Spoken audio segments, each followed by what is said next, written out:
We'll see. I would love to see more people interested. Yeah, I think we need to gauge level of interest because a regional circuit breaker would be nice, but all right, now I need to go do what was just done in the back of the room. Okay, to make sure I can get. All right, so I've got my sneaky there. We should have everything. This thing is on the correct page. Is this your water or mine? It's not mine, so if it's sealed, it's yours, and I will go get some unsealed stuff. And we're gonna go do that. And mine was. Okay. We're kind of getting there. Right, what time are we at? Oh, we still got minutes.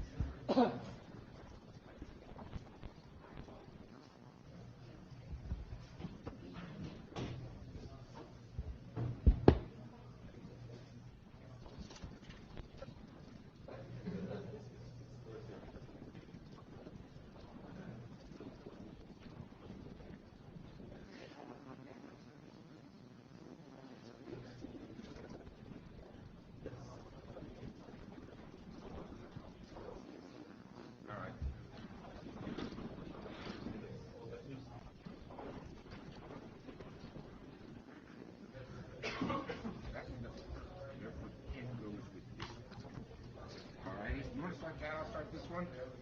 Yes. Yeah.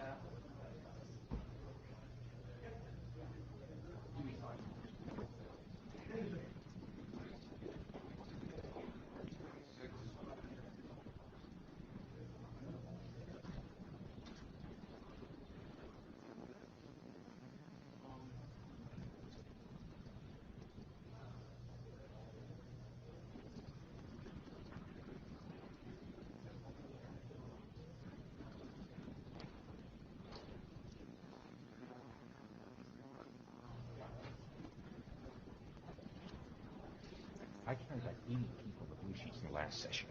So I counted about 80 people in the blue sheets in the last session. So that's a good turnout. This one here.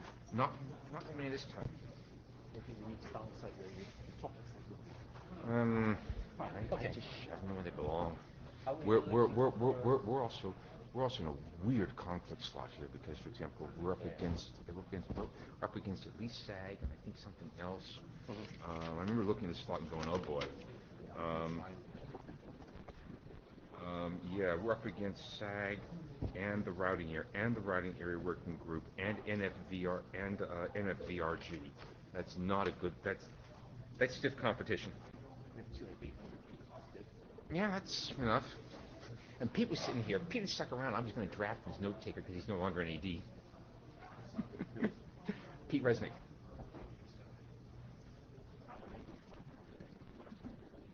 Okay, Spencer. Reply sent.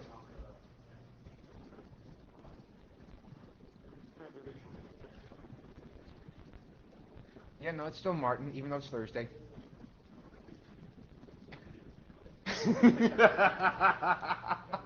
This is Martin on Thursday. Martin on Monday is different. The harder question is whether your wife would agree.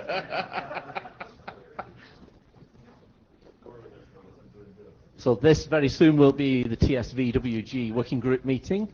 We're looking for notes for the meeting. If you can take notes, please tell us, because we will need it. We also need the notes from the first meeting, which if you took the notes in the first meeting, we'd like to get them in our mailbox. Due to a slight feeling of senility, David and I remember who were the note takers, and then we've forgotten. But it's in the notes. Yeah, it's bad, isn't it? Right, so we need note takers, and we need. Oh, so Dave, yeah, just carry on, David. We'll need note takers for this session, and we'd like a JavaScribe. As we negotiated last time, JavaScribe gets a star of your preferred color. Are you a JavaScribe again? Okay, would you like to choose the color of star? This is a fill-in while we get a note taker. Thank you for being a JavaScribe. We have to do Laurel and Hardy here. David, we don't have a note taker. We don't have a note taker. Well, we're not going to have a meeting without a note taker. Ted, can you take notes? Yeah, okay. Let's start draft rounding up. Dave Borman, can you take notes? Just brief notes about what we talked about, so we remember what was discussed and what we promised to do. I don't need the blow by blow. He said and he said and she said, etc. Thank and you. Put your own name on it so we know who the note taker is, because we forgot last time. Yeah. Excellent. Send it to us. Okay, that's probably enough to be going, isn't it? Yeah, it should be. I think Okay. once there's summary notes in the recording, get it done. Okay, this is the note well. You've probably seen it too many times this week. Here it is one more. It applies to you. Here's this afternoon's agenda. We've bashed it several times over. You're looking at the last of the chair's slides.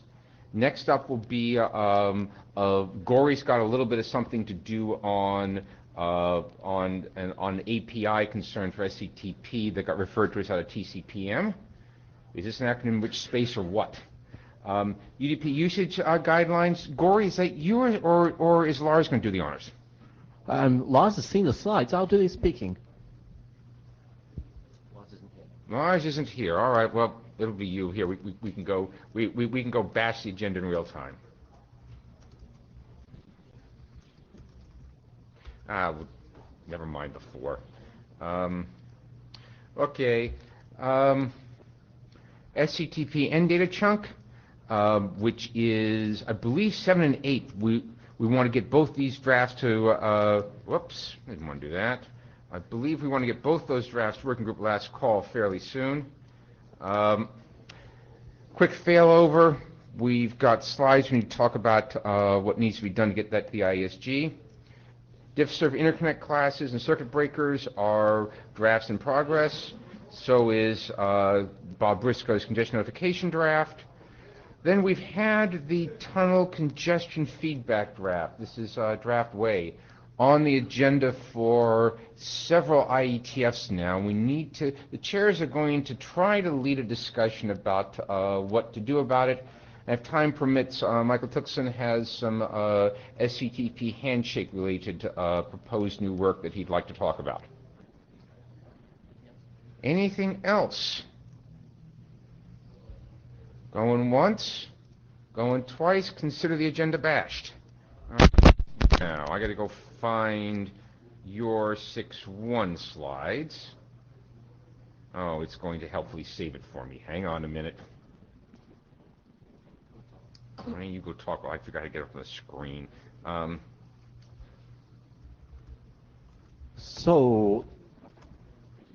This is a work item in TCPM. It's a work item which was brought by these people, and Anna can say something at the end if we need to. I'm sure answer any questions. The work in TCPM is about a protocol change to TCP and SCTP. It applies equally to both protocols. Common protocol work can be done in TCPM, and that's where it's being done. The work they judge as being nearly complete, and we'll soon be looking for working group last call. It's a small update to the RTO timer management, and a question was raised because in normal SCTP procedure, we would add an informative section to a standards track document to describe the API for a function or a protocol mechanism that we introduced. This is not currently normal practice in TCPM, so I'm giving a heads up here that we will be adding this section to this document. The standard format of such a section is a declaration of a socket option, which is the same declaration as appears in running code in presumably Linux or BSD or whatever operating system the developers are working with, and we would standardize not that API, but we would mention it informationally so that people could find the socket option. Since this is an SCTP specific thing, I'm mentioning it here. The proposal is to add this section. Does anybody have any comments against adding this section? The appropriate thing to do, if nobody has particular comments, is to make this a working group last call that goes across both working groups. So the real purpose of standing here is to do, hey, there's another draft in TCPM which is going to be working group last called here soon. If you're interested in SCTP, please review this here if you're not reviewing it in TCPM. Yes. And the SCTP usual suspects, and you know who you are, will be expected to review this, please. Okay, and end of the heads up. Any questions? So I reviewed the document and I sent already text for the socket API description, so that should not be the problem. Thank you. Excellent. That was Karen? Michael. That was Michael Tuxen. Yeah, I have read the document and I'll send a review also as well. Then I'll just comment that the API is not for the OS, it's for the IP stack, whether it's implemented in the OS or not. And that was Karen Nielsen. I recognize your sensitivity, and you are correct. Okay. Okay, heads up, that's coming soon. What's next? What is next? I have to look at my. Hang on here. Let me do that. Stay up there. UDP usage. Okay. All right. Where are? Let's see. Do I have those? Yeah. No. I'm going to have to go. I think you uploaded those directly. All righty. So the next draft is one that's been presented at TSVWG a number of times before. This is presentation for 01 of the document. The co-authors are Lars Eggert, myself, G. Fairhurst, and Greg Shepard. Lars worked on these slides with me. The spelling mistake, which if you spot it, was mine. Okay, the purpose of this document is a guideline on the use of UDP. I'm telling you this again because we're going to ask at the end of this presentation for reviews with a view to working group last call soon, please. It's important to realize that we wrote RFC 5405 with the intention that it was for anybody using UDP, and we called the anybody applications. Since then, the IETF has started using UDP in all sorts of areas, in areas which are not the apps area. So to avoid confusion, we changed the title. And important because the title sets the context for the document. It's about anything that's an upper layer protocol to UDP. The primary focus of the document, since it comes from TSVWG, is on the congestion control aspects. How you should provide congestion control, what that might mean if you're sending occasional packets, sporadic packets, or whatever. In other words, trying to get some grip on what congestion control means across the internet. A good topic for TSVWG. But there are other things in there too. UDP doesn't provide a lot of help to somebody building an application. You have to do most of the heavy lifting yourself. It provides guidance on message sizes, reliability considerations, how you handle checksums, something to do with middle box traversal. I mean, we do want our protocols in transport area to work across the internet, and also on use of the UDP API, which amazingly has two flavors, given that all you can do is send and receive a single packet. But there you go. Next slide, please. There's a table of contents, always good in a document, and the document has grown since we started work on RFC 5405 bis. We've added a number of sections, and it's got this rough format. Note there is now an appendix. We added the appendix because some people asked for it. The appendix describes a case study for where UDP was used as an encapsulation for a tunnel from the MPLS work. And that work has been discussed here before. Mm-hmm. Next slide. There were significant changes and updates apart from the title change. We added a section on diffserv. People thought diffserv was obvious, and then we discovered people are using diffserv with UDP. Noticeably the RTC web stuff, which we've talked about here. So we've added stuff on that. So we need some people to check this section. Since we added diffserv, we added intserv, and we talked about the use of pre-provisioned or reserved capacity and how that might impact your use of UDP. Again, people were claiming that their algorithms were safe because they were using reserve capacity, so we tried to provide a bit of text around that. We described circuit breakers, and I'll talk more about circuit breakers later, but they're now encompassed in this as a way of dealing with some of your network configurations where normal congestion control either doesn't apply, or you might want to set an upper limit to it.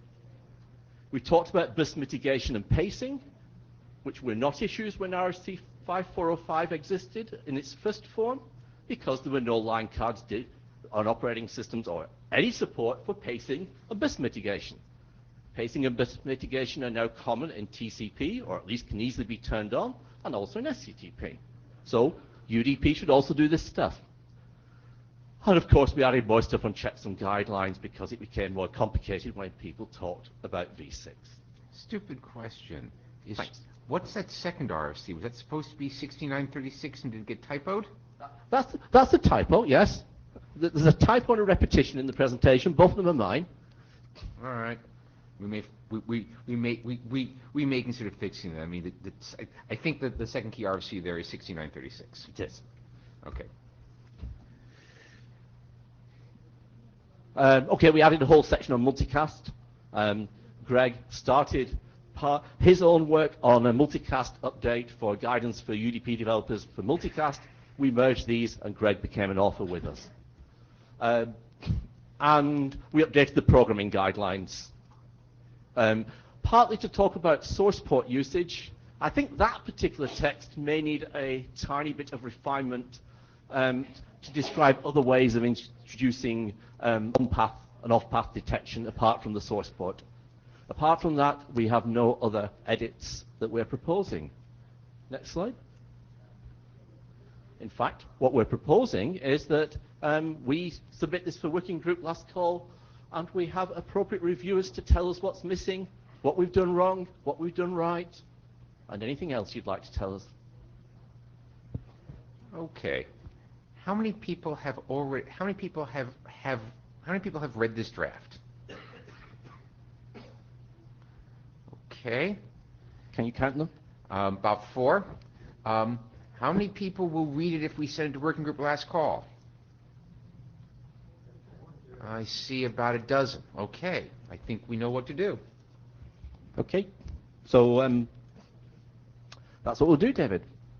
All righty. David will run the last call and the shepherding procedure because he's my co-chair. All righty.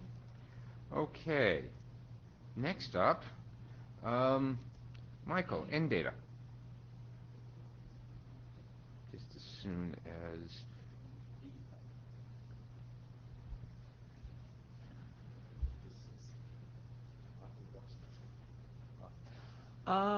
Yeah, this is about SDP and data, an extension or a document to describe 2 things. One is change the data chunk format to allow interleaving of user messages and to provide scheduling. And the document name still is ndata, and it will not change. However, we change the chunk. Next slide. So while thinking about this, we came up with one problem which is not clearly defined in RFC 4960, which is the base spec, and it's about what is if you have a for each stream you have a separate sequence number, the SSN, which you use to bring the messages in the correct order if it's ordered, and it's a 16-bit value, and how you deal with sequence number wrapping. So there is a statement, I mean, the same applies for the TSN, which is a 32-bit number, and we have explicit text in the document saying use the serial number arithmetic is defined in an RFC, and so you can't have more than 2 to the power of 31 minus 1 TSNs outstanding. We don't have the stuff for the SSN.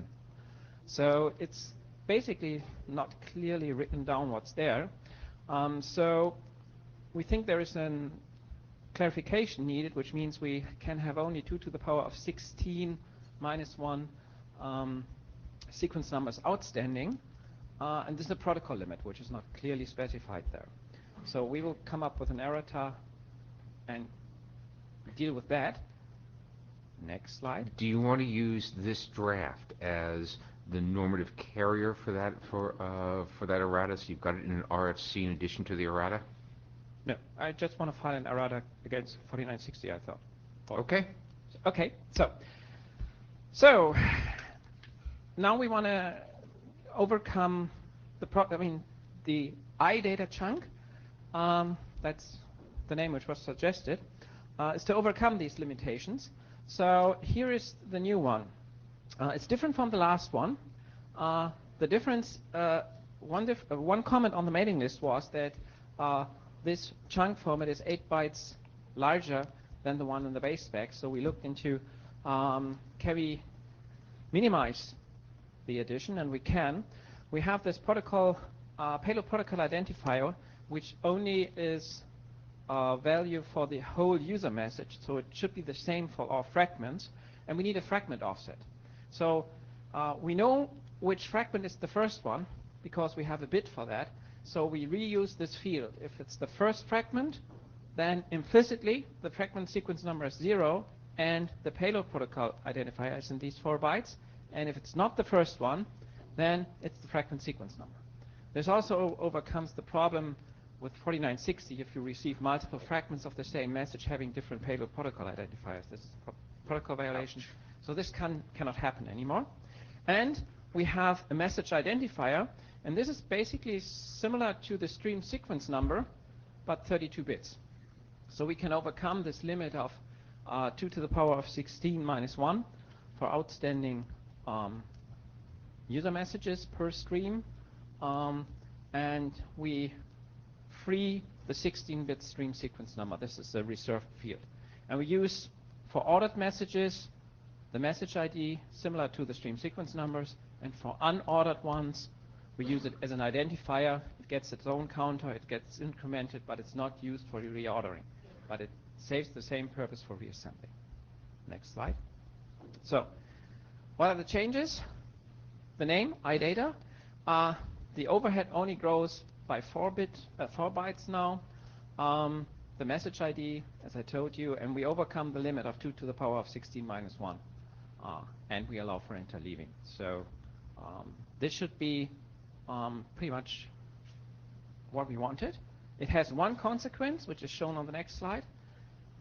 The stream sequence number also shows up in the forward TSN chunk when we use partial reliability, and it's a 16-bit value there, so we have to blow up that one to reserve 16-bit and have their added 32-bit values for the message ID. We have some reserved fields there, not optimal, but I don't know of any better solution. Matt? The 2 to the 16 minus 1 maximum value implies to me that there's not any built-in reordering tolerance. Shouldn't it be 2 to the 15 minus 1? So well, you have half this. You are right. If we don't have any additional information, we would have 2 to the power of 15 minus 1, but we use the TSN to get this additional bit. Does the TSN also have a notion of out of window? Yeah. It is 31? Okay. That is 31. So in 4960, a lot of stuff, the TSNs are used for a lot of stuff. Any other questions?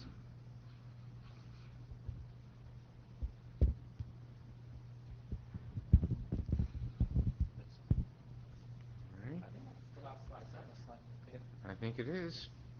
Okay, it is indeed the last slide. All right.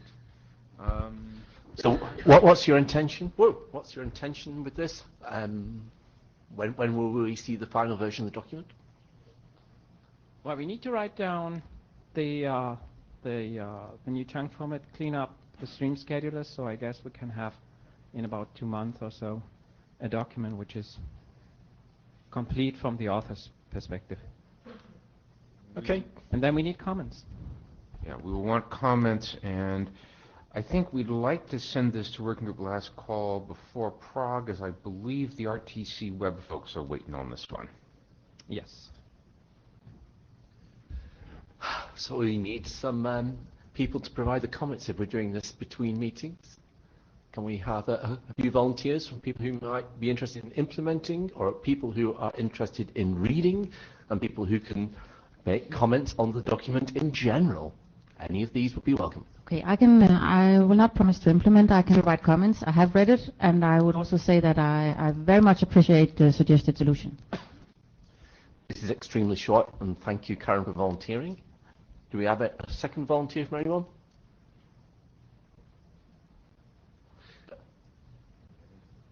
Magnus? Magnus. Okay, we have 2 volunteers already. This is brilliant. Thank you ever so much. Thank you all. All right. Let's see. Next.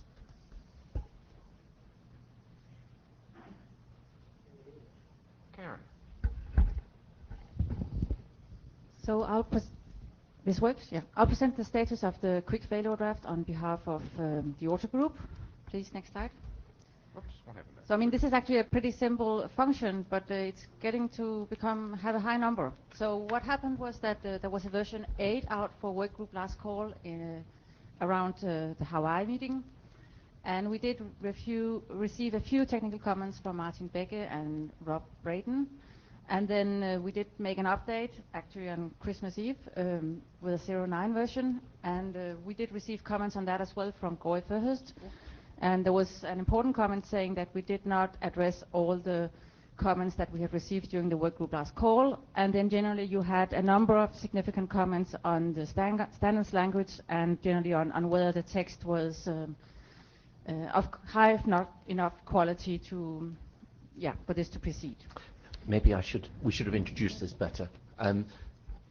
We did a working group last call on this document, and in the working group last call we had a few technical points, and we had more or less consensus on how to agree to fix the technical points. The reason this document is still remaining is largely due to my comments as the document shepherd on the readability and usefulness of the standards language, so that this would actually be a document which we could interpret by other people and which would also pass the IESG, which is why we have Karen speaking now. So what we did was that we submitted a version 10 just when the tracker just before the tracker closed for this meeting, and there are a number of differences adopted. There are some clarifications. There's no intended change of the functions, but there are some changes in the standard language, and then we can discuss whether that changes the function or not. And then we have had, since the upload of version 10, we've had Michael Tuxen make a review, and we have some comments being provided by him as well, and I'll address them. And then we actually have one self-comment also on version 10. So if you could go to the next slide, please. So in respect to the comments received at the workgroup last call, there was one technical comments, and that was that it was not well understood why the setting of PFMR equal to 0 did not mean that the function was turned off. The PFMR is a threshold that is used in the mechanism. And this was not well addressed when we updated the document, also not well addressed in the list. So, but we have now updated the draft and the text so that we very explicitly describe that the PFMR value as such does not control whether the SCTP PF logic is activated in the stack or not. What it does control is that if you have the SCTP PF logic, it does control whether you enable a threshold or not. And we've also clarified that if this threshold is set beyond another threshold, namely the PMR threshold that declares a path inactive, then there is no potentially failed state, and there would then be no associated logic on this destination address. Then there has been a different discussion, namely as to whether how we should transmit heartbeats in potentially failed state. This mechanism basically works with that compared to the existing standard, we declare a path potentially failed as soon as we get a transmission timeout. And then the mechanism sends a lot of heartbeats at a faster pace than normally in order to find out whether the path is actually failed or whether it was more or less just a spurious indication of failure that we got. And we've then discussed whether it should be a must to send these heartbeats, and what is actually in version 10 is that it is a must to send these heartbeats regardless of what the setting is, whether the user has generally demanded for heartbeats or not. But then, and we had actually discussed this extensively, but after Michael Tuxen's review, he thinks that we've gotten the comment that this seems to be inconsistent. in the sense that as when the state of the path reaches the inactive state, at that point we will honor the user's configuration for whether heartbeats are set or not, and then, I mean, the consistent way of operating would be also to honor the setting while we do potentially failed.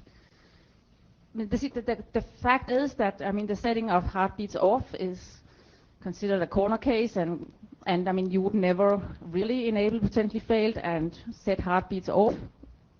So, I mean, we think anyway this is a corner case, but in order to make it consistent, we have proposed to resolve it by saying that we must honor the configuration of 4960, but we should send heartbeats aggressively.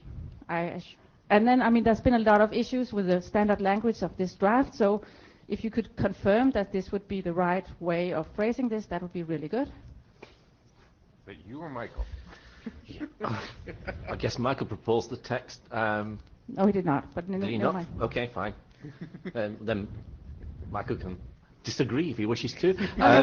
As regards 2119 usage, this looks okay. Must the good should say why there is should. In this case, I think it's clear why there's a should.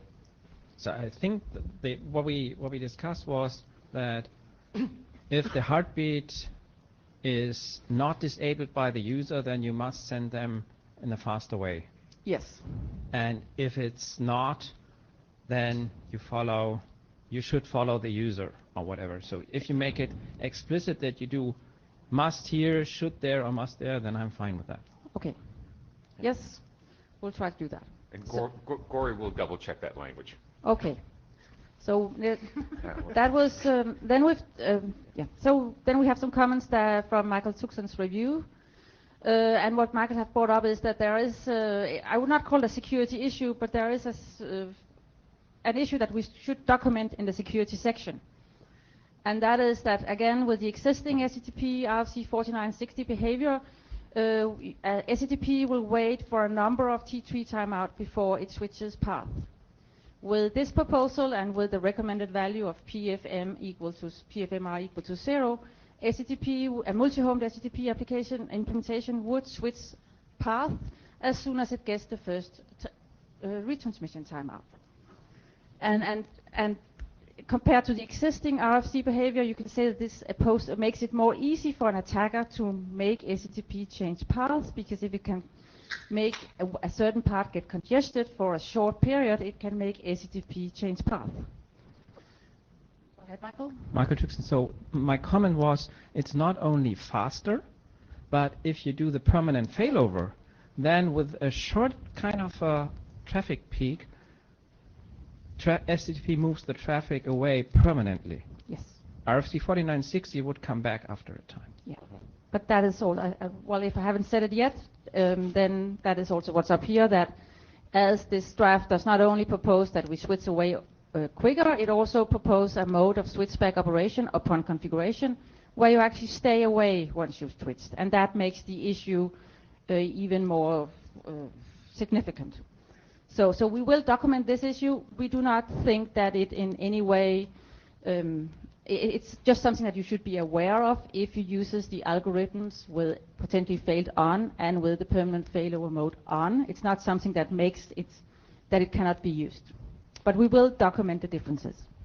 Excellent. We thought the security considerations were a little bit short. This probably addresses that concern. Then we have had also a lot of discussions about the dormant state. The fact is that the document as such specifies an explicit way of how SCTP should handle the dormant state. The dormant state is the situation where all paths has been declared inactive.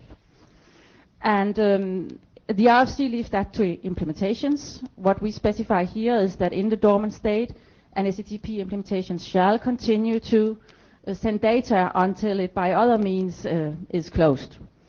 The reason for that this is specified for SCTP potentially failed, is that because of the more aggressive heartbeats that are sent on the paths and are being sent in parallel with data, we can very well in a temporary disruption situation have it so that the path much quicker reach inactive state than they would do normally, and therefore to have the same tolerance towards a temporary disruption, we need SCTP PF to continue to send data in dormant state.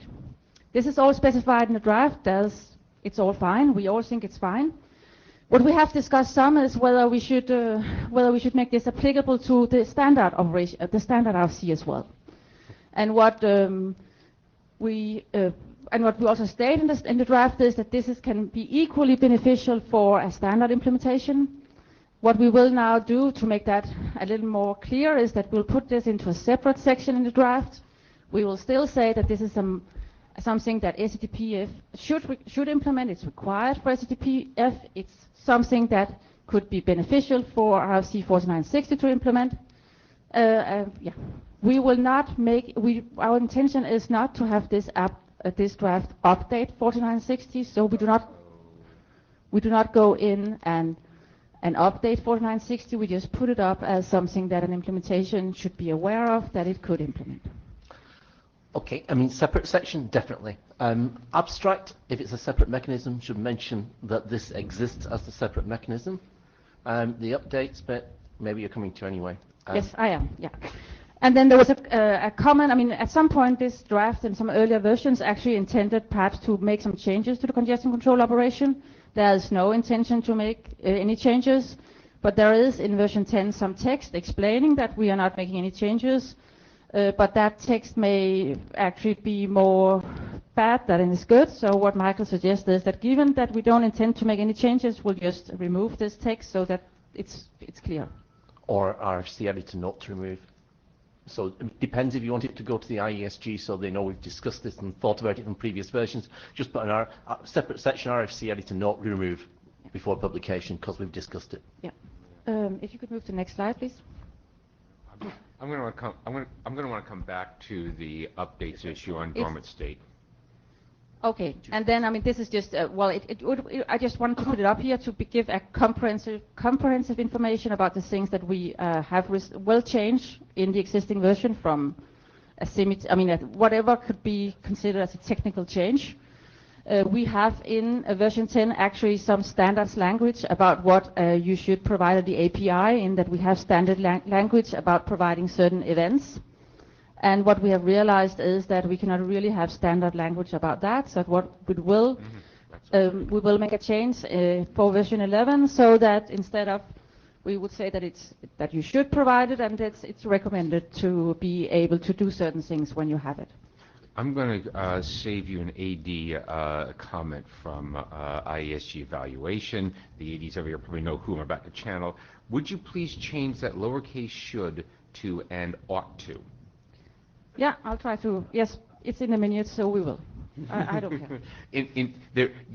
There is at least one AD who looks for lowercase versions of 2119 words and says you ought not to do that.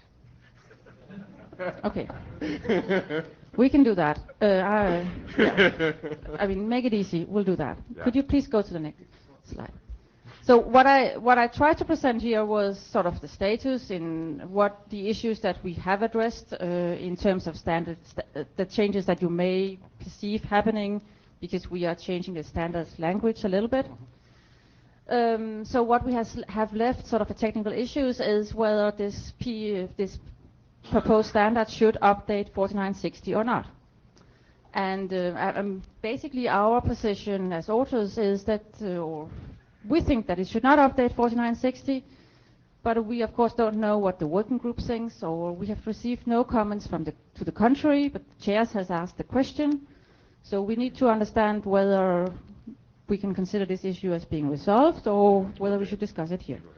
Okay, so first thing is the implementation of this is optional. You do not, is the implementation of this optional? If you implement 4960 and claims to be standard compliant, do you have to implement this? You do not have to implement this to be standards compliant. Which is an important consideration. Then, are you updating the base mechanisms in that that you expect a standards compliant version of FCTP to have to reference this document? So if you're running SCTP and you claim to be standards compliant, do you have to read any part of this document? No, not to be standards compliant. And I know you're going to talk about the dormant state. The dormant state was put in unspecified because different implementations wanted to do it differently. I can name about 4 implementations and they all handle it in their own way. I would not think you would want to update 4960 because then you would immediately make those some of the implementations be non-compliant, and there's no reason that they have to be non-compliant. This is an implementation choice. Now, for PF, it makes sense that you have to do this. And by saying should, as I'll point out, Brian Bidulak would say I don't have to do it. But I mean, if it doesn't say must, if it doesn't say must, Okay, he we doesn't know have that to do one. it, and he's absolutely right. So I Yeah. do not think this should update 4960, period. And I think this is the right approach. This document can give guidance that it's a good idea, but it doesn't have to be done. Okay, so could you go back to the mic for a minute, Randy, because I want to understand, and I'm coming to this fresh. I want to understand what exactly is going on with the highlighted text.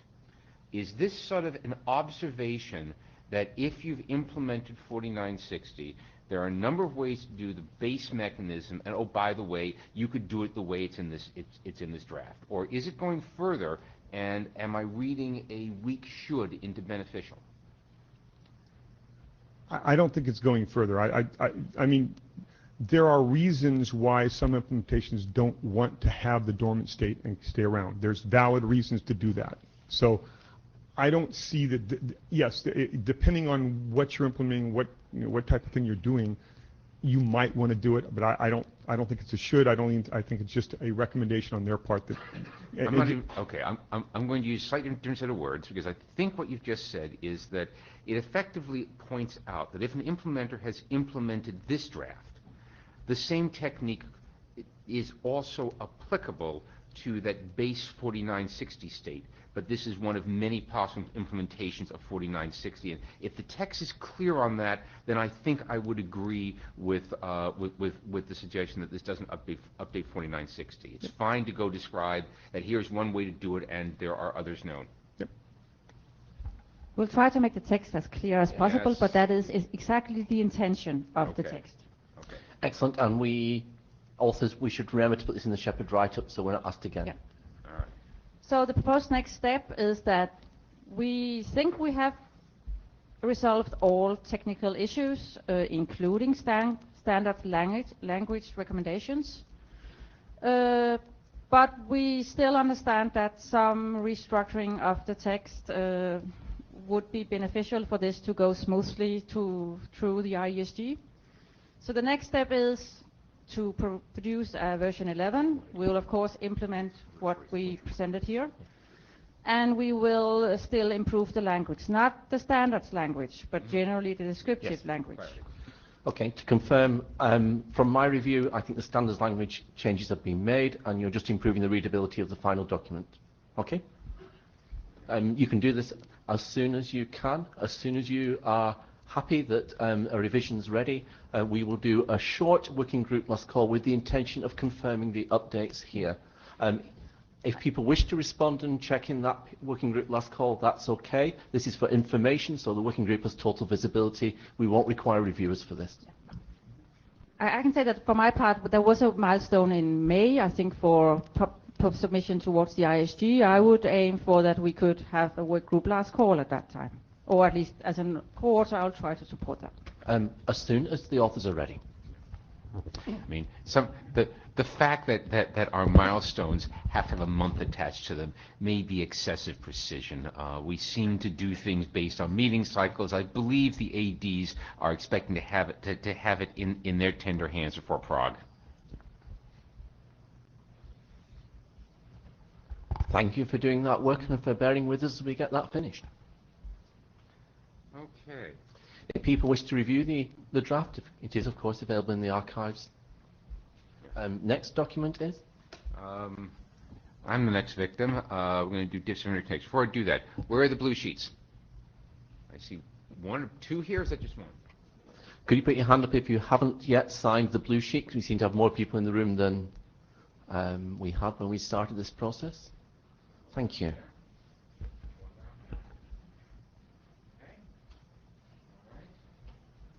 Go find the slides and let me try not to present all of them. Okay. All right. slides? Yeah, yeah.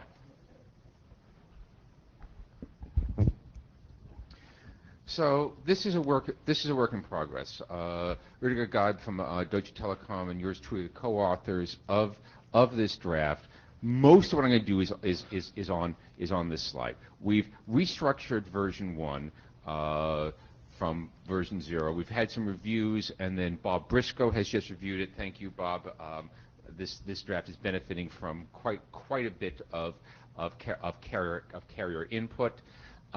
We definitely have the applicability statement. There's apparently been some confusion about what this draft is about. It's fundamentally about network interconnection and mostly aimed at large carrier networks. This is not trying to tell anybody how to run the internals of the network. We also rounded up.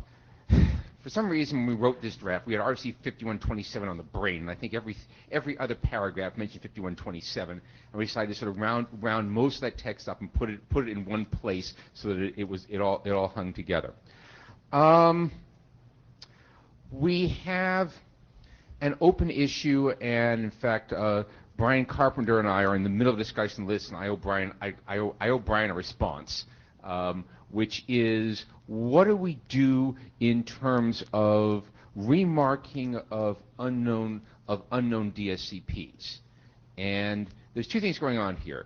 I believe Brian and I are in some form of agreement that when an unknown, unexpected, not in the SLA, whatever criteria you want to use, DSCP shows up on ingress, it absolutely goes through traffic conditioning, and a common traffic conditioning practice at the edge is, if you don't know what's going on, bleach it to 0. What gets more interesting is that both 2474 and 5127 have language that can be read as discouraging correcting things that go wrong inside the network. And we need to somehow sort things out, because to overemphasize the dispute, I don't think it's as bad as I'm about to say, but let me make the two ends clear.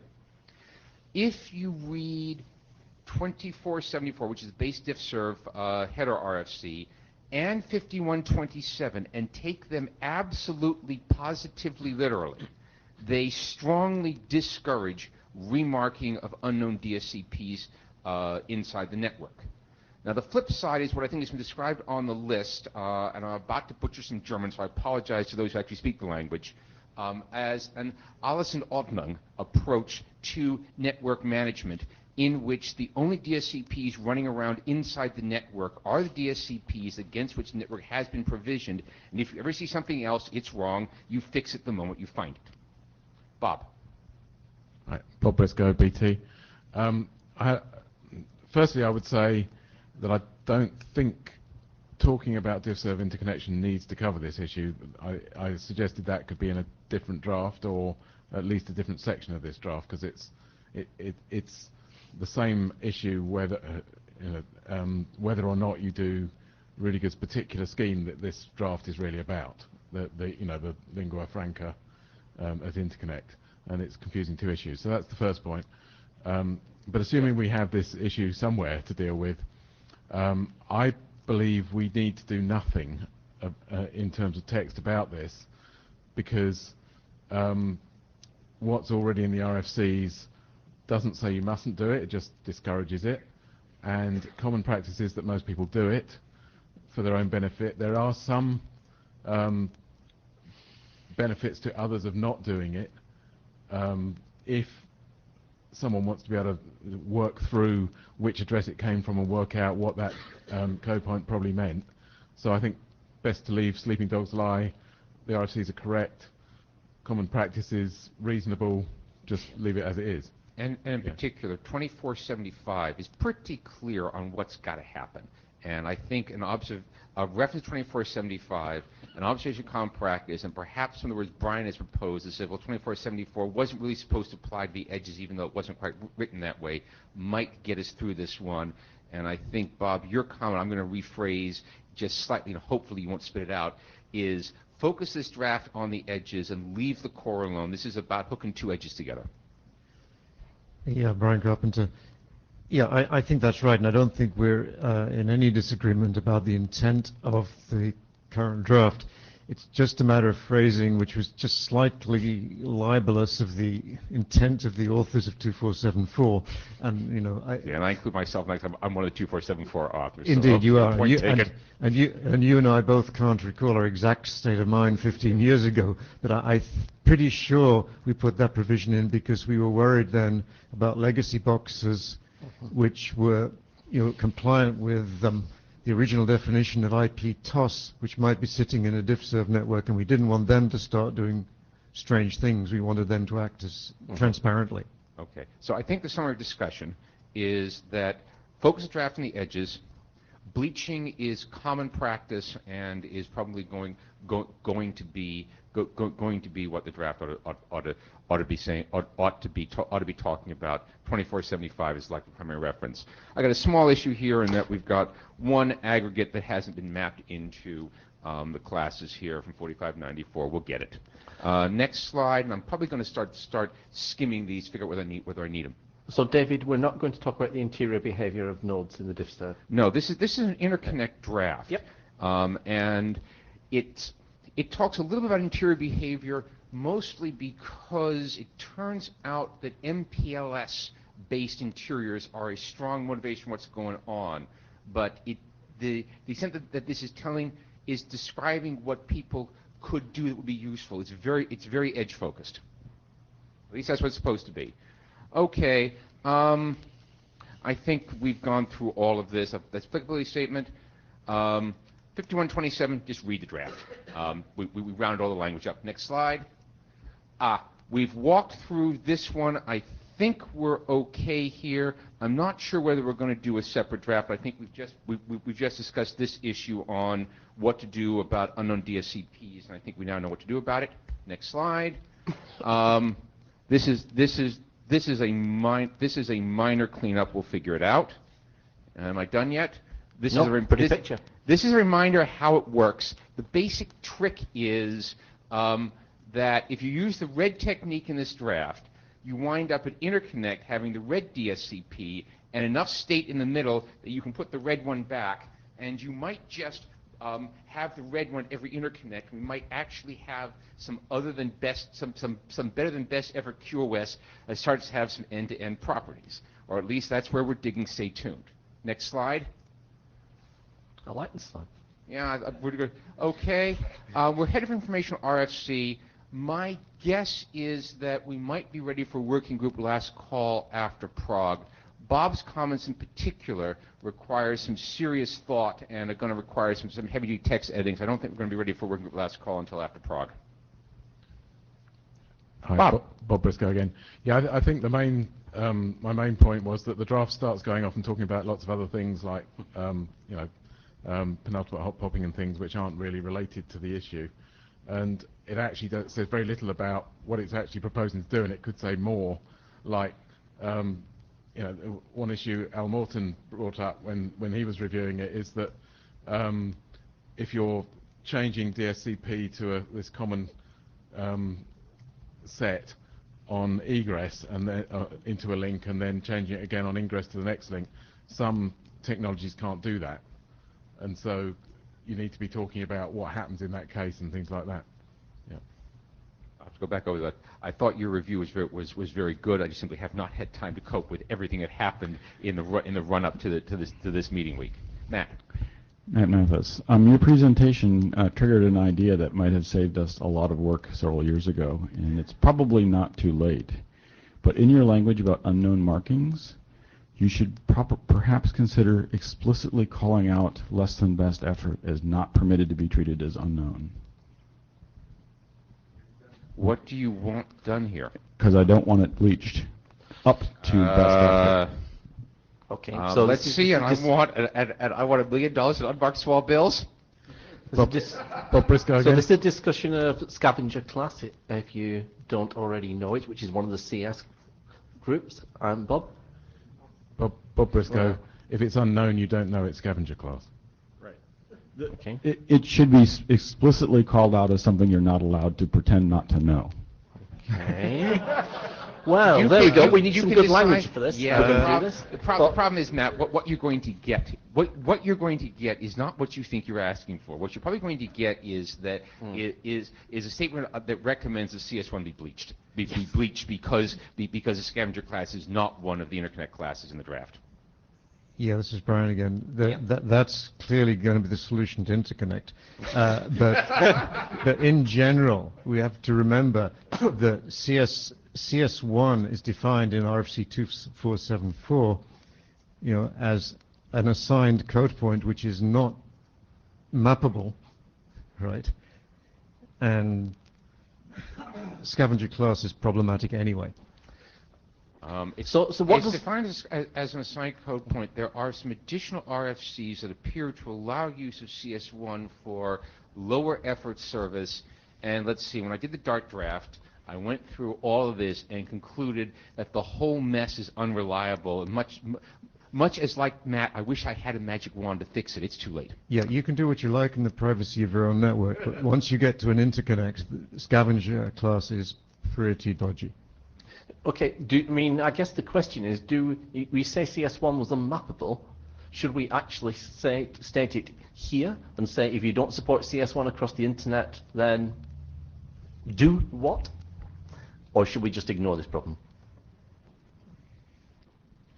Ted Hardy, a point of clarification to Brian. When you say it's pretty dodgy, do you mean the treatment is pretty dodgy and people upgrade it to BE, or do you mean that they do something that drops the traffic? I mean, conceptually, it's dodgy. I still don't know what that means. But what I actually care about is that it doesn't get bleached. I don't care if you can't do the PHB correctly. That doesn't matter so much. But bleaching it is a disaster. Yeah, too late. Standard operational practice. Particularly if there's no scavenger. If there's no scavenger class on the network you're entering, and the network operates the Alles in Ordnung operational discipline, it's getting bleached. Ted Hardy again. Well, so the standard operating procedure can evolve over time. So recommending that people do something different than explaining why is potentially worth doing. And it's particularly worth doing when you may have a network it's passing through which doesn't use it, but maybe passing it to one which does. And in instances of that type, it's particularly interesting not to have silently upgraded things as they pass through a transit when both of the other ends would have been happy to have scavenger class. So even if you map it in operational practice into a treatment similar to BE as it's passing through your network, if you carry the mark through, the next network can know what was intended. So Ted's comment goes back to the previous one about what we do internally within the networks, whether you can carry DSCPs that are incompatible with the carrier policy. Yeah, and I think I want to stay out of that space. Maybe, let's take more questions on the line and then try and decide what we want to do on this. All right, Bob Briscoe. That was one of the reasons why I said that I think everything we've got in the RFCs already is sufficient, and we don't need to say any more about this. And it's one of the reasons why I think it's dangerous to bleach anything you don't understand at a border. And one of the good reasons why the RFCs say don't keep things as they are if you don't understand them. Bob, can you define bleach just to make sure everybody in the room knows what we mean by bleach for a DSCP? Bleaching means setting to 0000, which set is to default, which is default, which is CSC 0. Best effort. And of course, service. if it's scavenger class, you're actually promoting it. Yeah. Well, I like the discussion. Could I suggest that some of the people who are discussing this write up a draft on a draft in the space? Because, like I said, when I went after this in the Dart draft, which was about diffserv for RTP, I came to the same conclusion Brian did, which is that it's a mess. Operational practice is inconsistent, and hence it's not a service that's reasonably usable. Okay, but let's carry on the discussion. Mark? I think you requested somebody to start a draft. Uh-huh. Part of the problem is there's so much conflicting language already in this space. For somebody who just dabbles in it, the learning curve is way too steep to be able to do that.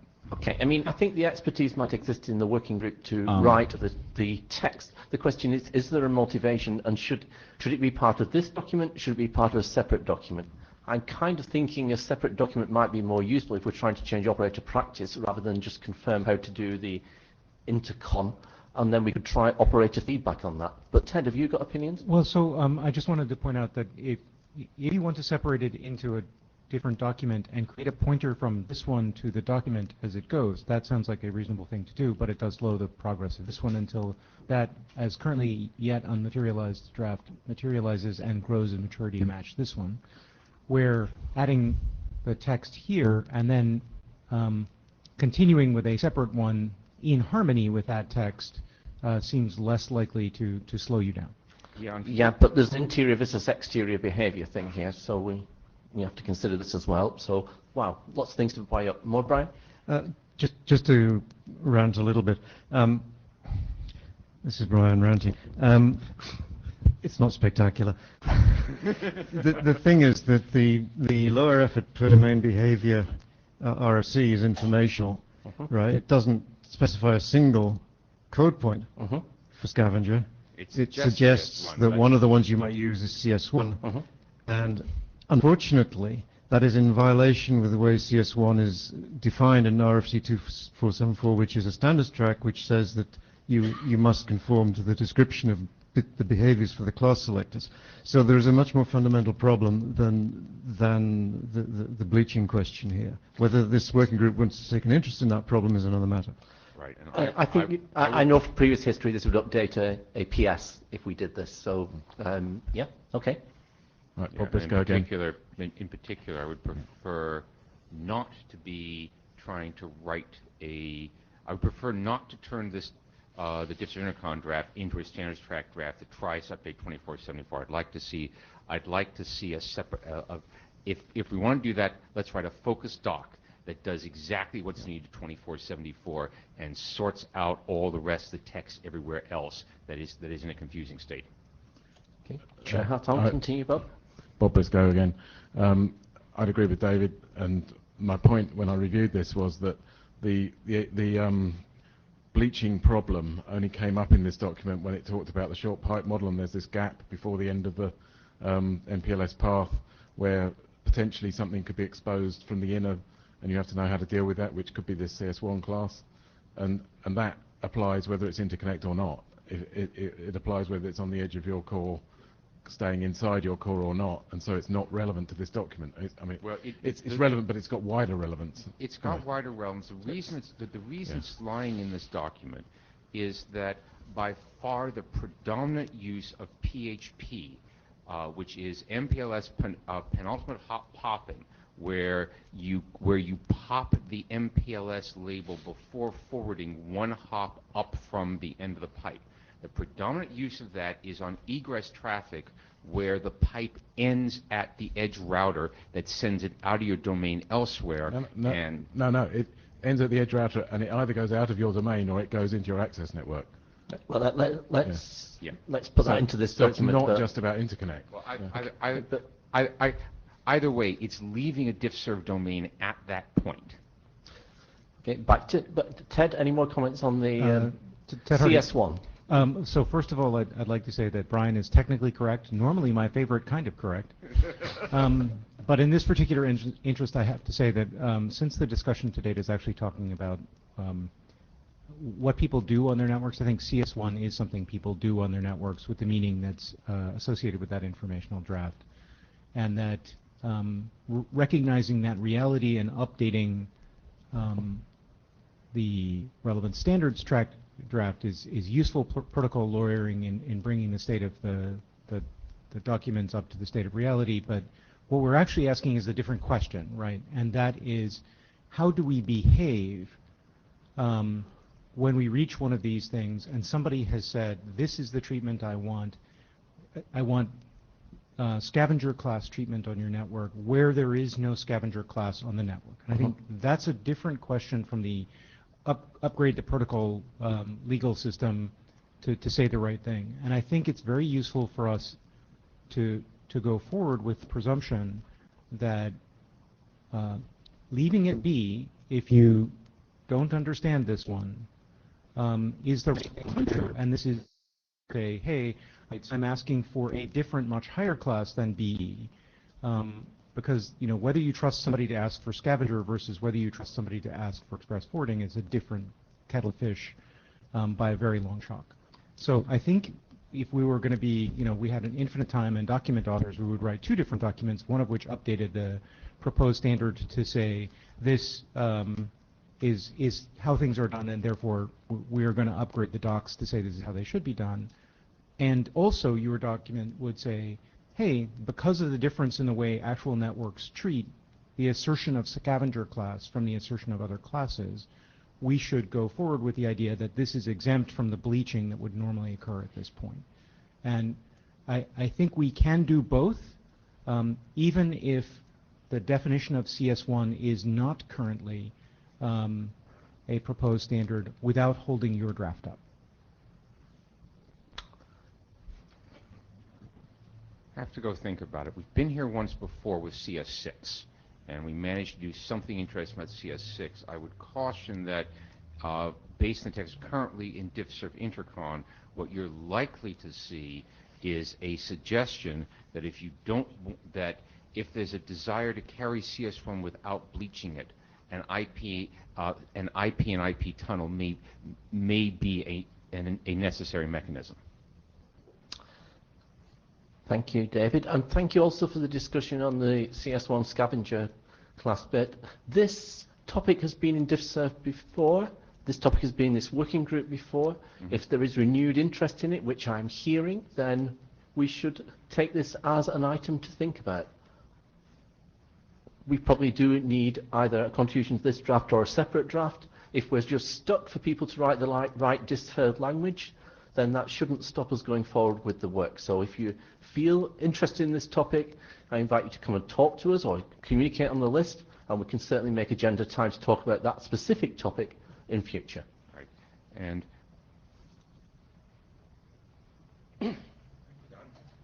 thanks, David. Plans for timing?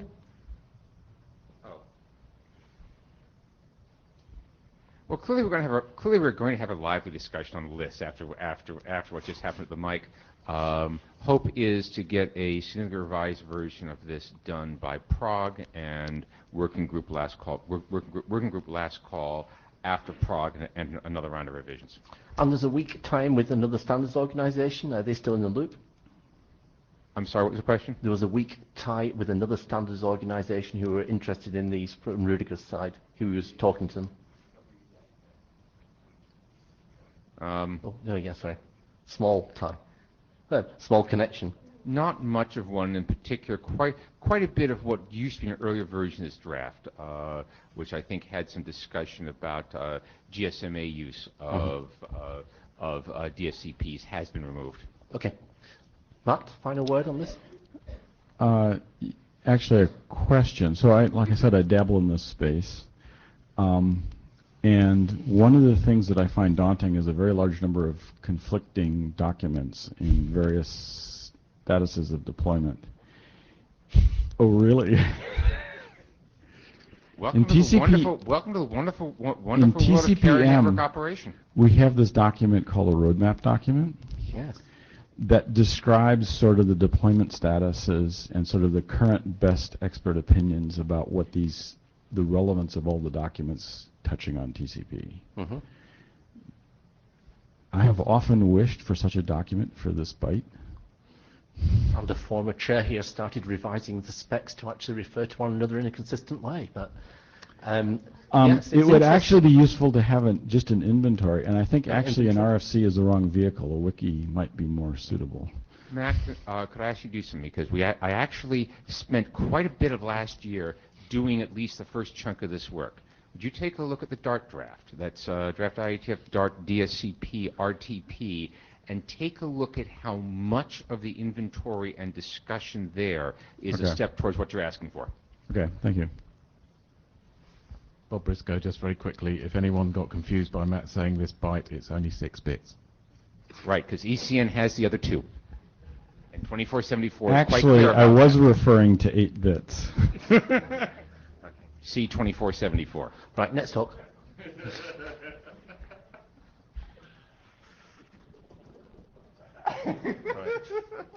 All right. Okay. Circuit breakers. Rory, it's your turn. Reorganize Let's see. Did you send me those slides? Hang No, on. I uploaded slides.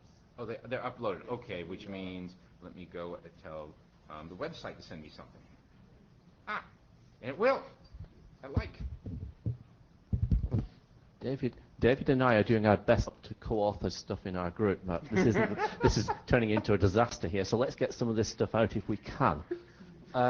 Network transport circuit breakers originated out of various things going on at the IETF with the idea that we could try and write down what we meant as being good for the internet when you can't do what we would normally call congestion control. So there are various flows crossing the internet which send at a certain rate, and that certain rate is chosen by the sender or dictated by the traffic. What do you do when that flow reaches a part of the internet where it continuously breaks things? This is what circuit breakers tries to address. Next slide, yeah.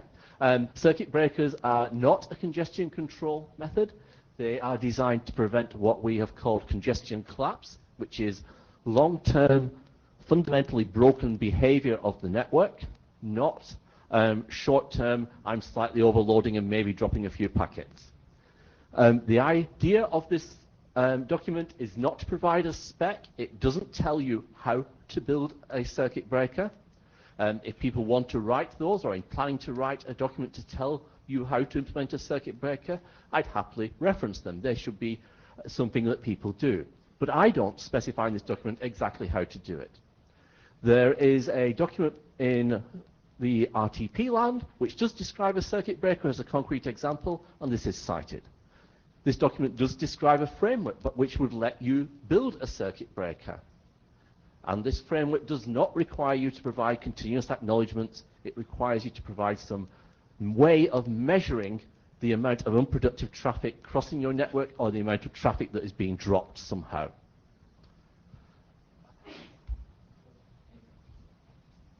There are various types of circuit breaker. This is an area where one size certainly does not fit all. The requirement I place to call it a circuit breaker is you act on a time scale at least an order of magnitude more than the RTT, and preferably even more than this. So, and you measure over multiple periods that the congestion that you think is called congestion collapse is actually continuously occurring, not just a single instance of this. And then you react. And how you react? Well, in some cases you might react in the management plane because that's the best way to do it, and we call that a managed circuit breaker. In this case, people may already have operational procedures, and when they're writing an internet document, they may cite those operational procedures and say they provide a circuit breaker function. In some cases, you have to write a protocol. That's the RTP case, and you could also write a different type of circuit breaker, and I give a few hints about what these are. I give some examples where circuit breakers may not be needed. That's a separate section, and that's basically what the document's about. The current draft expires soon. I plan to revise. If I get comments, I'll revise even more intelligently than simply tidying up the English. I've not heard a lot more comments on the particular text, on the particular recommendations. If people wish to comment, that would be really good. I've heard people citing this, so I believe it's useful. It's up to this group really to provide some feedback if they could. Unless we discover more things, I plan to ask for a working group last call soon. Okay. Do you think people have read it?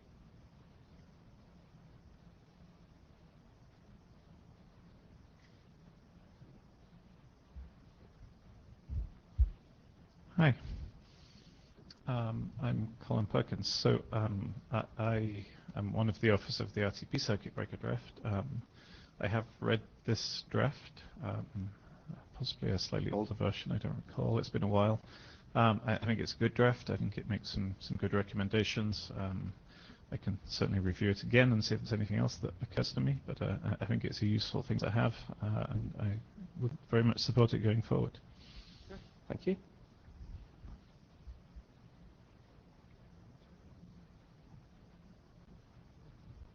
Is the plan okay just to ask for more comments and then ask for working group last call? David? Corey, I have a question. Is that Good. Think so. Sorry. Hang on a minute. We'll go put the. See, we'll give me the slide up. Sure. Aaron Falk. This is kind of a new thing. It seems that a real-life experience would probably be helpful in understanding its value and appeal.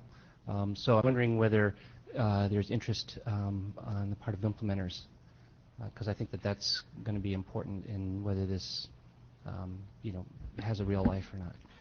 Well, we actually have some implement examples. Colin, who was just at the mic, has actually built a circuit breaker for RTP. There is 431 references what is a form of circuit breaker. You actually have, I think, the knock in the loop for SAT-top pseudo wires.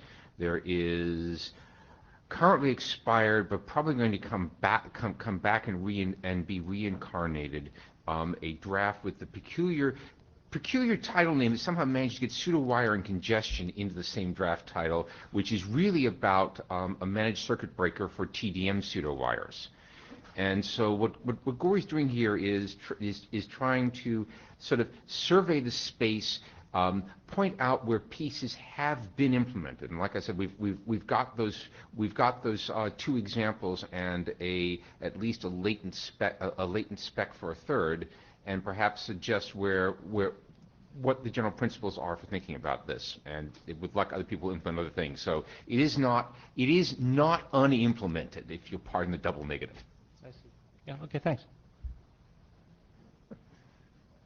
Andrew McGregor, Google, and I'd just like to mention another one, which is in the ACM SIGCOMM paper about Google's B4 network. The copy application reference there has something similar to this mechanism in it. It's kind of left implicit in the SIGCOMM paper, but you can see how it would work. So would you please send a slightly longer version of what you said, including reference to the paper, to the list, please, so we can find it? Sure. Thank you. Andrew, do you think it would be useful to cite that in the document if it proves helpful? Do you think it would be useful? I'm not sure well, I mean, that's up to you to decide, but I'll certainly send the information to the list so you can check on it. Okay. Hi, Tom Herbert. So I'm wondering how this rectifies with the UDP applications draft that you previously talked about. So in this case, you're saying that circuit breakers is not congestion control, but in the UDP application draft, we're saying congestion control should be implemented. Yep. So what's the message for this? Yeah, the message for UDP. Okay, so I can talk about both drafts simultaneously. That's good. Yeah, the requirement is if you have a feedback channel, if it's a full duplex UDP flow that is exchanging, currently it says 1 packet per RTT or greater, then you should do some form of congestion control. There are cases where it is neither of those, and there are cases where you might want to provide an envelope, which would be a circuit breaker on top of this. Okay, but this is not explicitly considered congestion control in that context. This right? is not congestion control. Sometimes, I've got Matt coming. That's a dangerous thing to say. Sometimes I think of TCP. I think as TCP is doing both these. It has a congestion control behavior, but there's also a timer in there which reacts on a much longer time scale, trying to do much more drastic reductions when you don't have feedback. This is the more drastic reduction when something goes wrong. Matt Mathis. There was a conversation probably more than a decade ago in which it was recognized that there's a certain class of applications which typically send data rate at way below TCP's rate, and the requirement for congestion control was kind of problematic to meet technically. And in that context, the idea of a circuit breaker arose as being equivalent to having congestion control, because it, in general, bounds the amount of damage even a very large population of small flows can do. I would suggest reviewing 5405, which has text on this topic. In particular, 5405 BIS draft that Corey put up earlier. Okay, what was the title of that? This is UDP usage guidelines. I think we took the A word out of the title. Right, but the point was that it is, for terms of congestion control compliance requirements, circuit breakers were intended to be equivalent to being congestion control. A particular form of congestion of circuit breaker for a particular class of application, then I would agree with you. But I think in general, circuit breakers do things that are complementary to congestion control, or deal with things where you simply can't congestion control and you need a panic button. Hi, Colin Perkins. So yeah, I mean that is essentially what the WebRTC drafts say. They say you must implement circuit breaker, and that acts as an envelope within which a congestion control should be implemented, leaving open the fact that we don't as yet have a standard Strat congestion control algorithm to cite there. But hopefully that will happen soon. Okay. I mean, if assuming that, I forget what's in the UDP guidelines draft, but I would assume it would say something along those lines. You need a circuit breaker, and if ideally you should have a congestion control algorithm as well. Although we recognize that in some cases this may not be possible.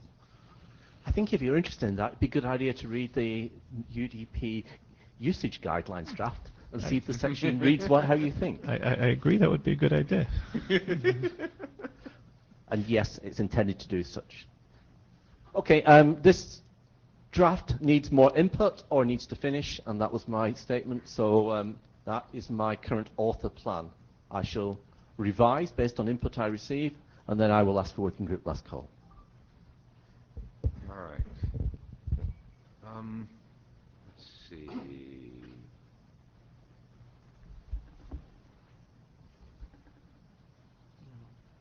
Hang on a minute. Ah, there it is. Bob, I think you're next.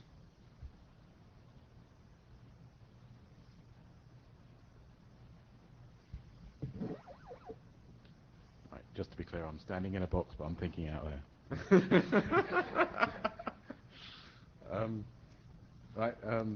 Co-authors there, and just to say I've uploaded another version with a different funding icon, or a funding icon on the front. I forgot it. If you could put that one on the record rather than this one. Yeah. If you could send it to me in email as opposed to... I did. Okay, if you send me an email, Right. we'll get it replaced. Right. So this draft is intended to be used for liaisons to other standards bodies to be able to point back at it to ask whether this is reasonable for what they're doing.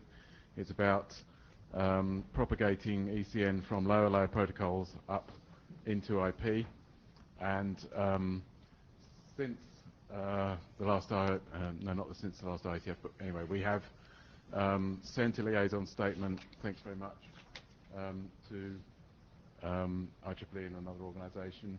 But I'm coming on to that. The idea of it is to give guidelines on something that's intensely complicated, even though it's only 2 bits. And you wouldn't believe how many different ways there are doing it wrong. So it's a working group item now. It's intended status as best current practice, and it's primarily only about the wire protocol, not the AQM algorithms or anything like that. Next. So we've prepared a template liaison request which asks these 3 questions. Which of your working groups in standards body X are interested in this? Which of your specifications could be affected, and inviting them to review it? Because we want to get this text right, and we don't want it to be too controversial for other organisations. And currently X, standards organisation X, has been 2, either IEEE or 3GPP. Sent out the liaison to the IEEE. Thanks very much to those involved, who are shown there, including David here, Eric Gray, Dan Ramaskanu. And to be honest, we've had no substantive feedback from the IEEE on that. which could be interpreted as no objections, or it could be interpreted as complete lack of interest. The 3GPP, we haven't sent the official liaison yet. It is now ready to go, or ready to be sent through the IETF process. We have had some feedback anyway through finding out who to send it to and things, and found out more areas in the 3GPP that are either using ECN or planning to use it in 3G, 4G networks, and some more references to put into this draft. So next, I've got a bit more to say about the 3GPP at the end, because that's happened since I wrote these slides. Then also, Donald Eastlake happened to approach me at the beginning of the week to say he's going to be re-specifying how ECN is added to Trill, because when they did it before, they were using Trill headers that were variable length, and now they've got to use fixed length ones, so he's got to do it all again. And again, he will make sure he uses this draft. And we've still got some other tunneling protocols to do, which are relatively easy because they just need to be done the same as 6040. So that's... And in addition, on the whole tunneling front, 6040 is mentioned in the routing design team in cap draft. So we've got 6040 injected upstream in all the in-cap work going on in routing. So just to be clear, 6040, the scope was ECN propagation from IP tunnel to IP outer to inner and inner to outer for IPsec and IP and IP. But now we realise we could have made it much simpler by just saying, even if there's a shim between them that was inserted on the same node that had the other IP header, it should apply as well. So it would be it might even be coverable in an erratum, if not a BIS. Pat, did you want to talk about 802? Yeah, I just wanted to add some color there, because basically it's no objections, but we're not doing any congestion work right now, so we can't do much to take it into account. If we did something, I expect we would take it into account. This is with my 802 hat on, not my author hat. But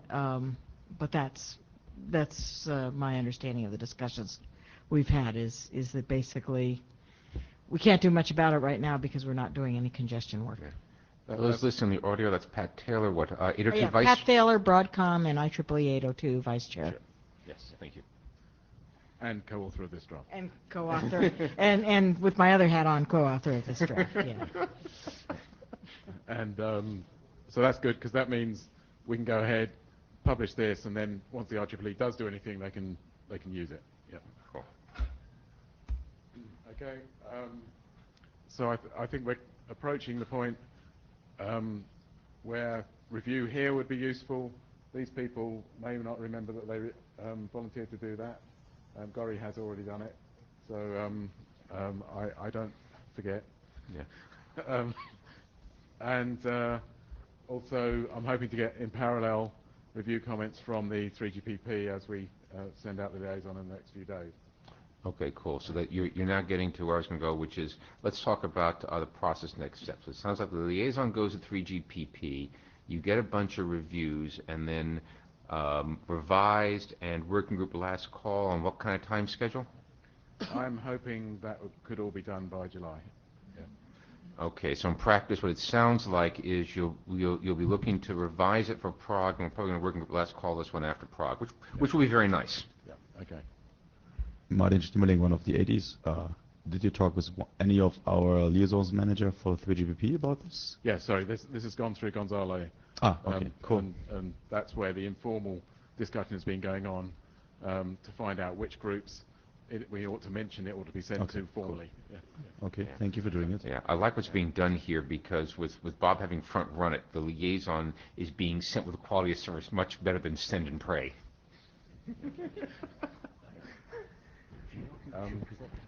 Right, so one further thing, John Capelli-Malil, who's co-authoring this with me, who works in the 3GPP on this, has pointed out that the 3GPP are already using ECN in a way that would break end-to-end use of ECN if it were ever added to the 3GPP networks. They're using it from the radio network back to codec selection as a sort of toggle signal to say, drop a codec or not, drop down a level of the codec or not, which if it were being used with an active queue management system as well, it would conflict with the use of those bits in the IP header. So what we're planning to do, and I've already written it, and it will go get uploaded tonight if no one objects here, is add a general rule saying you should not propagate ECN from a lower layer into IP if it doesn't comply with the AQM recommendations in the AQM that are going through the AQM area at the moment, or if it's marked with an AQM that doesn't comply with those recommendations.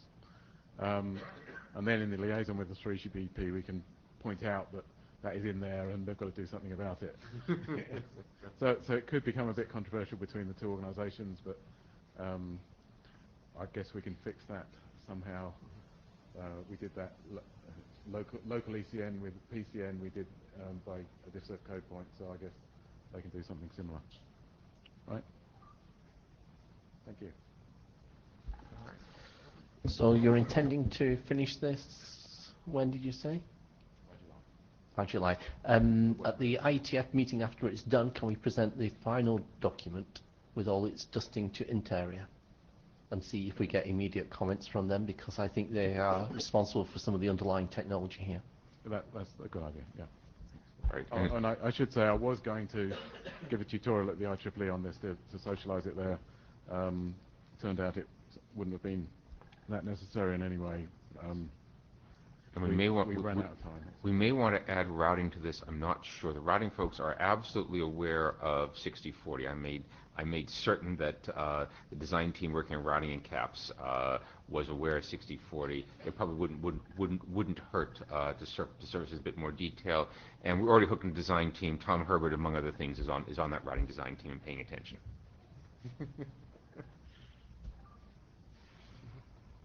Okay. Let's see. Oh. Lucky or unlucky item 13. Are the authors of Draft Way in the room somewhere? Anybody? That's not a good sign. So, is that right? It's not their fault, but well, maybe it is, but whatever. I don't know. I mean, it's. Let's talk a bit about it anyway, David. Okay, so this draft, I've been trying to encourage work on this draft, because what this draft is basically about is it starts with a fairly simple idea, namely there's some stuff in 6040 about use of ECN to measure level of congestion in a tunnel. The authors then said, and hey, we need to get that back to the ingress. IPFix does the job, and then we got to do something about it.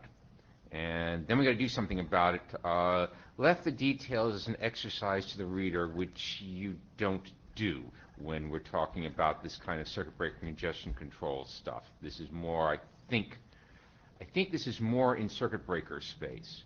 I've been encouraging this because it looked like we might be able to turn this into a referenceable, reusable by reference circuit breaker. And Bob, I think you were involved in discussions in Honolulu. Have those gone anywhere?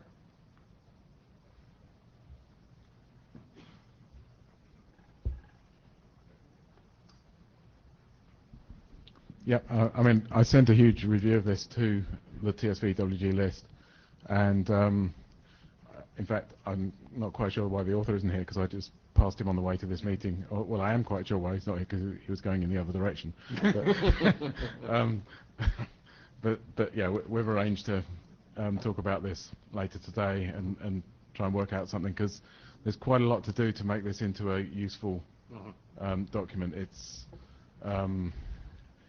the main thing is it doesn't cover loss at all, and you have to cover loss. It's missing law. It's short two pieces. One is it assumes that everything you care about is ECN signal. No, you got to do something about losses, and you may in fact need a forward communication IP fixed channel so that the or some more stuff coming back in the IP fixed return so that somebody can compare what went in with what came out and figure out where the stuff's getting dropped on the floor. Yep.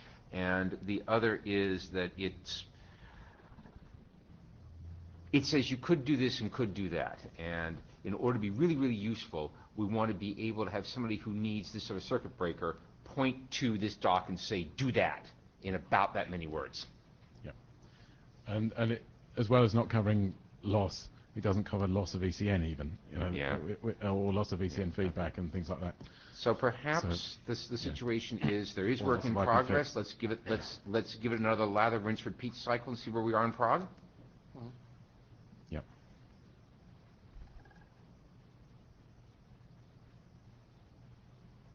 So are you, Eric Nordmark, are you at the end of your agenda? We are down to the if time permits item. Were you trying to add something beyond if time permits? I had a question, which is, I made this observation that the UDP usage guidelines, I can take that document and turn it to an IP usage guidelines document. And the only thing I would need to remove is the port number section, as far as I can tell. And if people are thinking, I don't want to create the impression that if I'm going to do some tunneling over UDP, I need to do more stuff than if I'm going to tunnel over IP, because that's not correct, right? That just happens to be how these documents have evolved. So I'm wondering whether we should make a note of that somewhere, whether it makes sense having a separate document in int area, which is the IP usage guidelines, that says, do everything that's in this UDP document except this section or whatever. Take it into area. I want the dead cats and rotten tomatoes to go there. Okay.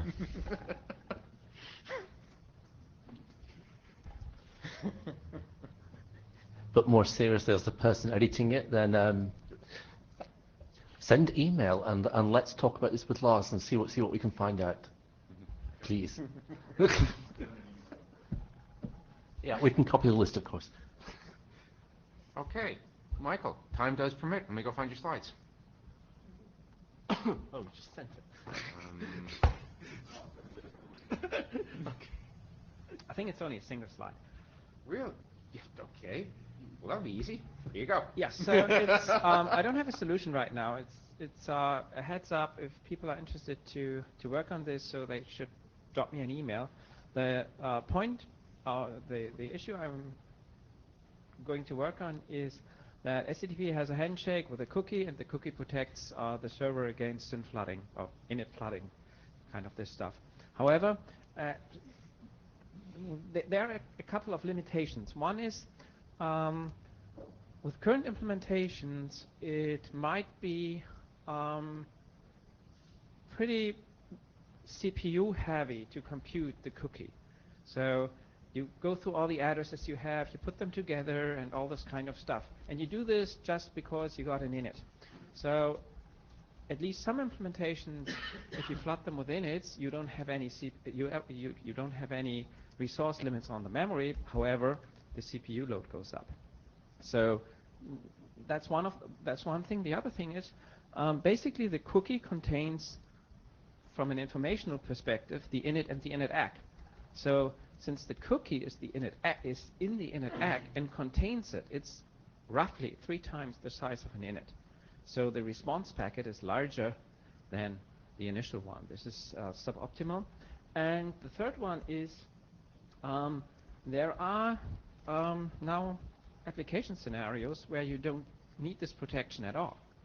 So when running HTTP over IP, you need this protection, okay. However, when you run over something like DTLS, where you have a connection below you, this cookie doesn't give you anything. So you are paying a price for this and you don't get anything for it. And the third one is, the fourth one is, HTTP allows you to do data on the third leg, which is okay. Some people want to do data on the first one. This is already possible with HTTP. You just send an init, say, I need a cookie which is valid for 4 years. You get back a cookie, And whenever you want to talk this node, you just send him the cookie. It's valid. The drawback of this is you are using the same random numbers, the same vtags, and so the security properties are pretty bad. And if some of the addresses have changed, it doesn't work either. So the idea is to reconsider the initial handshake and make it possible that the generation of the cookie becomes less CPU intensive. That if one of the nodes doesn't support the future stuff, they still can fall back to the old one. But you can say, okay, I have this. You have a lightweight cookie protection. You can skip over it if you want to, and you can have also a way to send data on the first leg without reusing random numbers from a week ago or something like this. So if there's any interest in this, contact me. We can work together on that.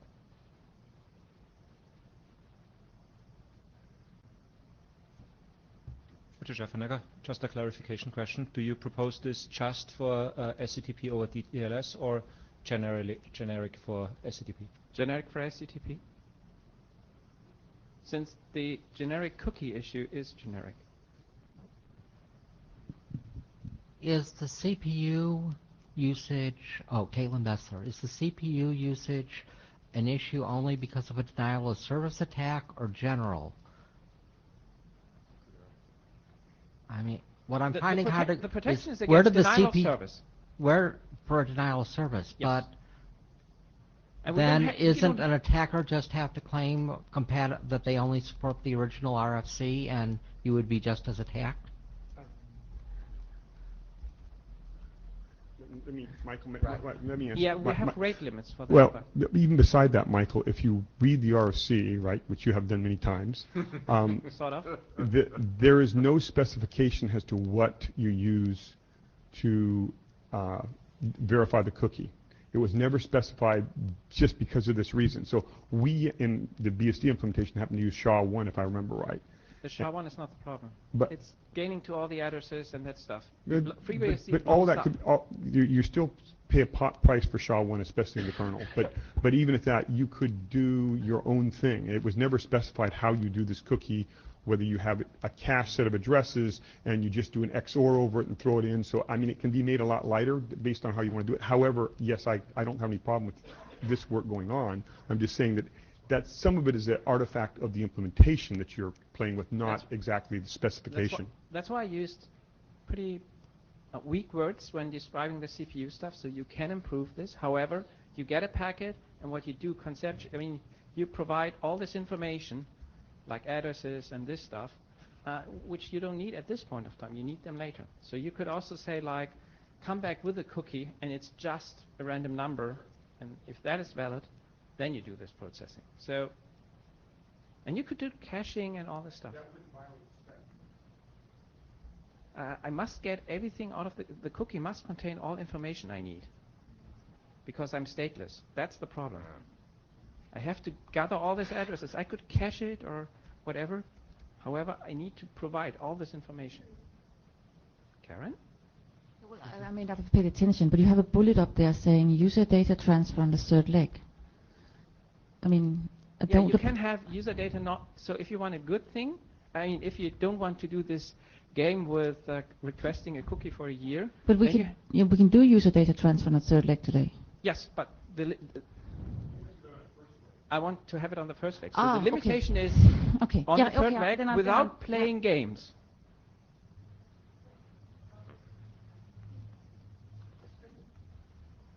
So if you have any interest, drop me an email.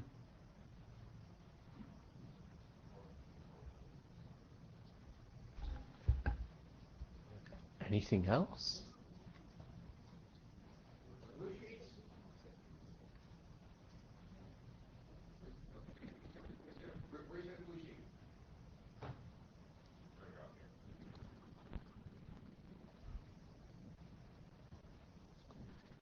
Well, we're pleased to report that the meeting's come to the end of the agenda. So thank you ever so much for attending TSBWG in Dallas. Please use the mailing list. Please read the drafts which are under review. And we look forward to seeing you at the next location.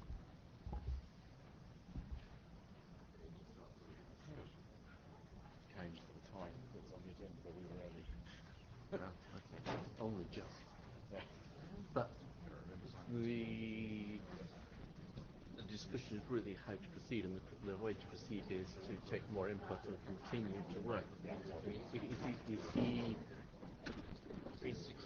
It's not clear to me that this can actually have an outcome, as in choosing a RFC. And it could also produce fixed feedback thing can be specified as a profile of IP fix. Yeah, it could. But it will require enough work to make it happen and to generalise it and to show that there are people interested in it. Yeah, so there's quite a lot of stuff to be done.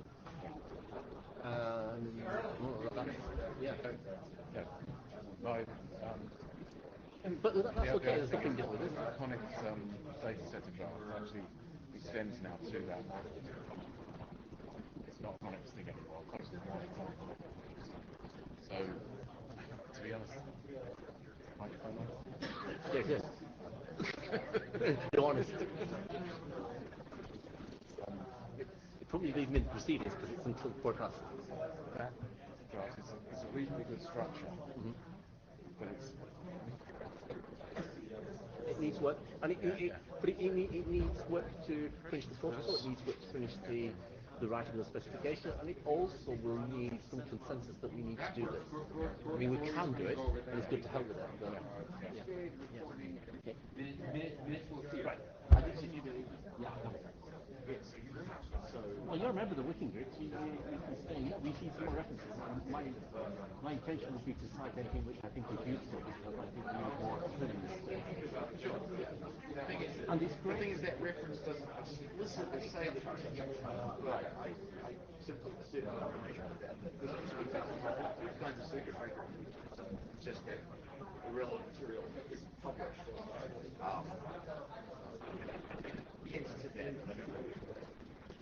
I mean, it may have to be cited high up in the document if that's the case. Let me see what I can do. I mean, I think this document is as much about telling people that they have to do circuit breakers and this is what they have to do. But also giving the things that come back and people say, well, we've already got a well-managed network. What does that mean? Well, that means that we do that circuit breaker stuff you say there. Well, in that case, you've already done it. And I think that's what we did in the NPLS. Which document? Sorry. We said, well, how are you going to control this? Well, we've got some sort of OEM thing. What does that mean? Oh, it's not that it's done. If we give you this, It's look for draft IETF DART. There's only one of them. DART, D-A-R-T, like rail. It's not so much got a status. Rather on my to-do list has been writing a dummy's guide to DiffServ for doing production to it. That draft is probably about as close as it's ever going to happen. And so it does do DiffServ for basics because it was a draft that basic DiffServ and the RTP stack and tried to explain each to the other community. This three business because these things can tricks are also reasons that you can. Yeah. All right. Well, you trip and we have. Trip. But that's part of managing a well-managed network. It's like, oh dear. Okay. Oh well. Yeah. This comes from the days when I was actually doing the only operational stuff I ever did, which was running multicast overlays. And without this kind of stuff, you end up with the tunnel full, and then you go, where's this coming from? I can't get through to the other end. Pull.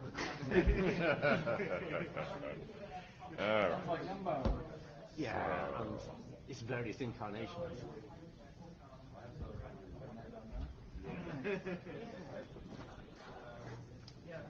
Now, the fun thing about that is yes, all they were terrible. All it took was an erroneous join. Yes. Ooh, yeah. You want to inhale those 100 megabits? Flood. Yeah. I've seen this too. Remember what I said initially about how it's